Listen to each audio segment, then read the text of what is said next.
এটা গল্পের দ্বিতীয় পর্ব। আগের পর্ব না দেখলে এটা বুঝবেন না, তাই আগে ওটা দেখে আসুন। নাটকীয় মোড়, স্বাধীনতার শেষ টান।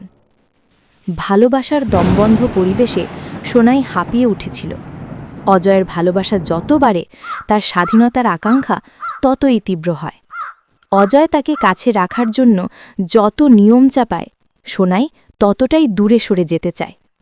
সোনাই জানত অজয়কে সত্যিটা বলা সম্ভব নয়, তাই একদিন সে এক কঠিন সিদ্ধান্ত নিল।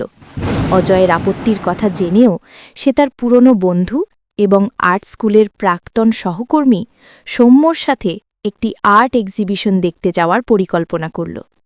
সৌম্য ছিল সোনাইয়ের সেই স্বাধীন জীবনের প্রতীক। সেদিন অজয় অফিস থেকে তাড়াতাড়ি ফেরার কথা বলেছিল। সোনাই অজয়কে না জানিয়েই ঘর থেকে বেরিয়ে গেল, শুধু একটি সংক্ষিপ্ত নোট রেখে গেল, দেরি হবে।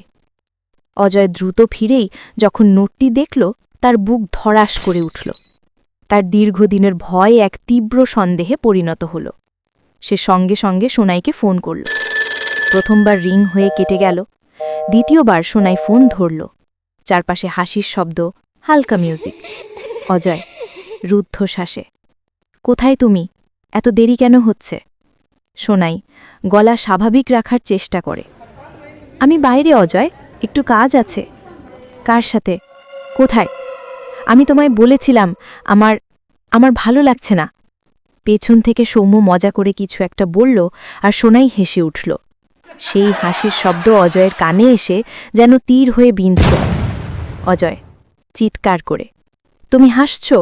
কার সাথে তুমি? আমি কি তোমার স্বামী নই? আমার ভয়ের কোনো দাম নেই? সোনাই এবার গলা কঠোর হল, তুমি তোমার ভয় নিয়েই থাকো অজয়, আমার স্বাধীনতা আমাকে অন্য কোথাও টেনে নিয়ে যাচ্ছে। তুমি আমাকে এভাবে খাঁচায় পুরতে পারো না। সোনাই ফোন কেটে দিল। অজয়ের দীর্ঘদিনের অনিরাপত্তা আজ ঈর্ষা আর রাগে ফেটে পড়ল। তার মনে হল সে যা ভয় পাচ্ছিল, সোনাই ঠিক সেটাই করছে। ভালোবাসার নামে সে তার সাথে বিশ্বাসঘাতকতা করেছে।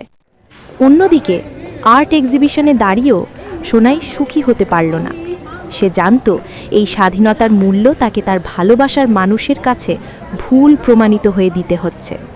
সে অজয়ের ভালোবাসা চায়, কিন্তু এই মূল্য দিয়ে নয়। অজয় যখন ক্রোধে উন্মত্ত হয়ে সোনাইয়ের কাছে পৌঁছল, তখন তাদের সম্পর্কের শেষ সুতোটাও ছিঁড়ে গেল। অজয়ের মুখ দেখে সোনাই বুঝল তাদের সম্পর্কের ইতি হতে চলেছে। অজয় অশ্রু সিক্ত চোখে, তুমি আমাকে একা থাকতে বাধ্য করলে সোনাই, আমার ভয়টাই সত্যি হলো। এখন যাও, মুক্ত হও, কিন্তু তুমি আর আমার নও। সোনাই সেখানেই দাঁড়িয়ে রইল। সে তার স্বাধীনতা ফিরে পেল, কিন্তু ভালোবাসা এবং স্বামীর সম্মান হারানোর যন্ত্রণায় তার হৃদয় ভেঙে গেল। অজয়ের অতিরিক্ত ভালোবাসা আর সোনাইয়ের প্রবল স্বাধীনতা, এই দুইয়ের সংঘাতে তাদের স্বপ্নময় প্রেমের মৃত্যু হল। ভাবছো গল্পটা শেষ হয়ে গেল? ভুল, অনেক কিছুই বাকি। সাসপেন্স তো কেবল জমছে। পরের পার্ট আসছে খুব দ্রুত। তৈরি থাকো সেই নতুন চমকের জন্য। তোমাদের কি মনে হয় পরের পর্বে কি অপেক্ষা করছে? কমেন্ট বক্সে তোমাদের আশঙ্কা, কৌতূহল সবটা লিখে জানাও। ভিডিওতে লাইক দাও আর আমাদের চ্যানেলটি সাবস্ক্রাইব করে এই অ্যাডভেঞ্চারে আমাদের সাথী হও। আমাদের পাশে থাকো, খুব শীঘ্রই Goodbye. আসছি।